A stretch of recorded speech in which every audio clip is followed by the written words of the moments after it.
안녕하세요. 수요일 아침 묵상입니다. 하나님께서 오늘도 우리에게 새로운 하루를 선물로 허락하셨습니다. 눈을 뜨게 하시고 호흡하게 하신 그 은혜, 당연한 것 같지만 생각할수록 당연하지 않은 그 은혜에 우리가 마음을 다해서 감사하면서 오늘 하루를 시작하면 좋겠습니다. 여러분 혹시 도시락 세대이십니까? 요즘 학생들은 다 학교에서 급식을 먹죠.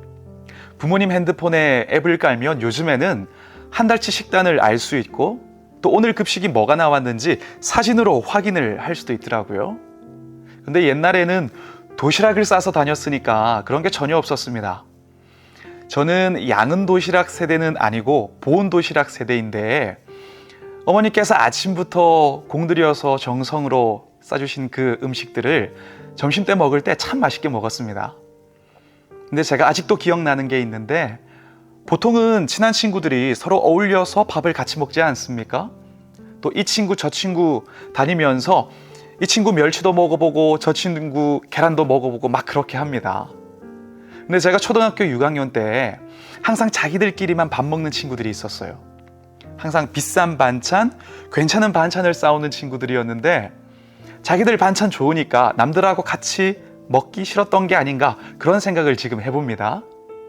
지금 생각해보면 참 그러한 모습들이 좀 째째했던 것 같습니다. 근데 오늘 성경을 보면 비슷한 음식의 문제로 갈등이 있었던 고린도 교회에 대한 이야기가 등장합니다. 바울은 고린도 교회를 향해서 오늘 이렇게 이야기를 하고 있습니다.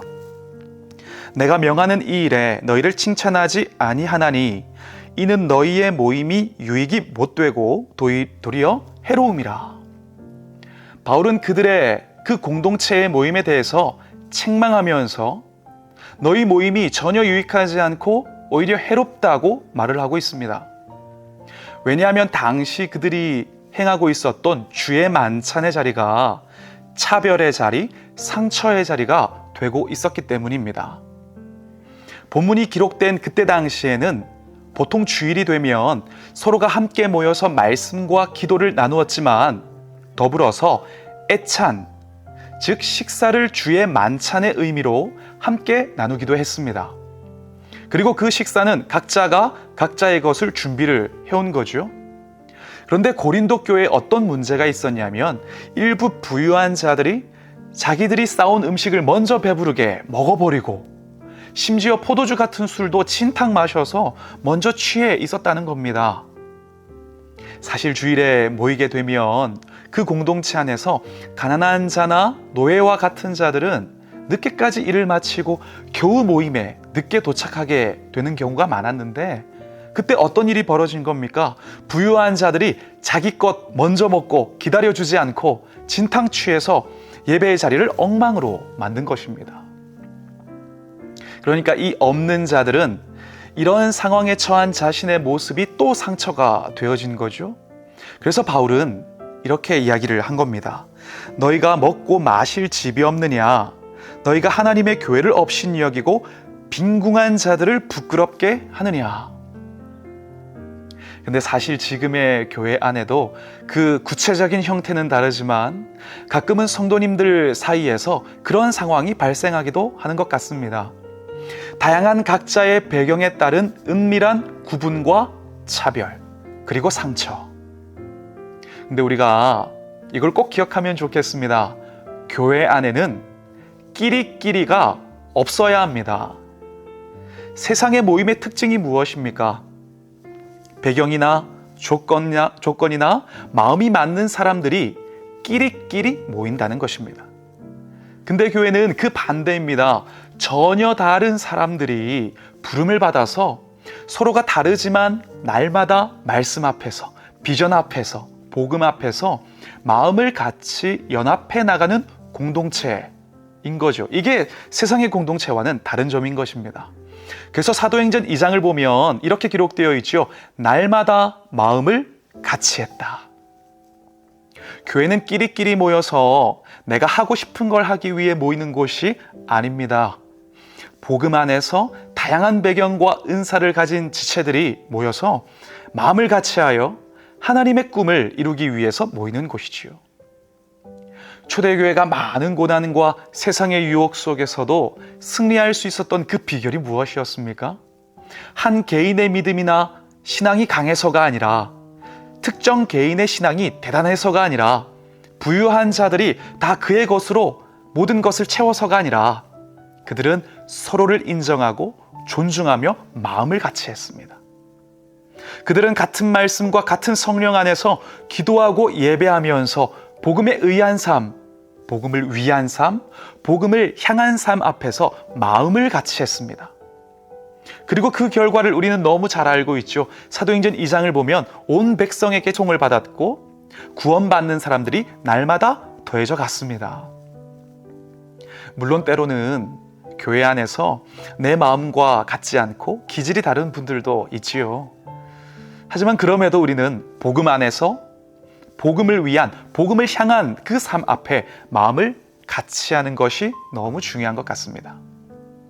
그래서 저는 우리가 이런 마음 품기를 소망합니다. 잊고 살자.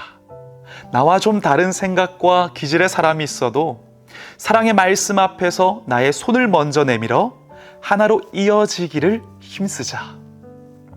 나아가 서로가 서먹한 사람들, 서로 멀어진 사람들이 있다면 기꺼이 나의 시간이나 물질이나 은사나 노력을 통로 삼아서 그들을 서로 이어주며 살아가는 존재가 되자.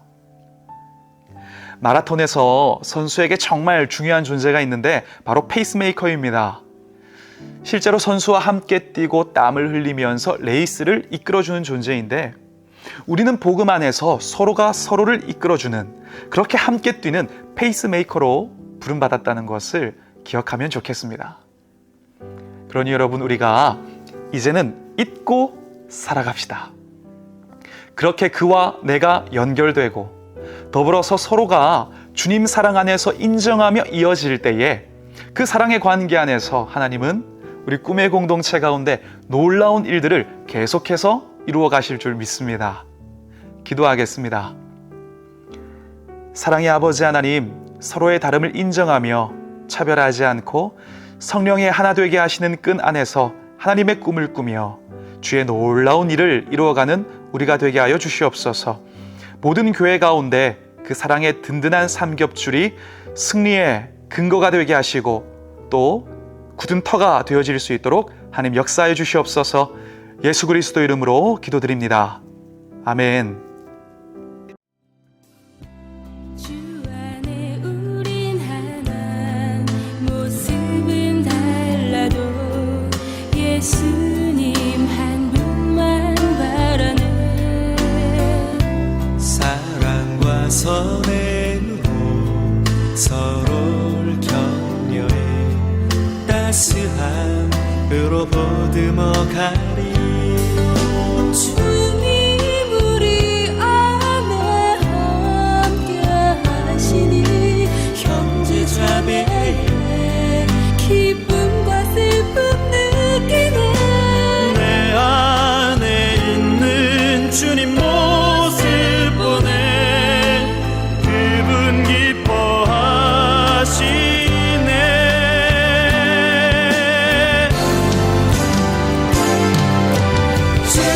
주님을 통해 계획하신 일, 부족한 입술로 찬양하게 하신 일, 주님을 통해 계획하신 일, 너를 통해 하실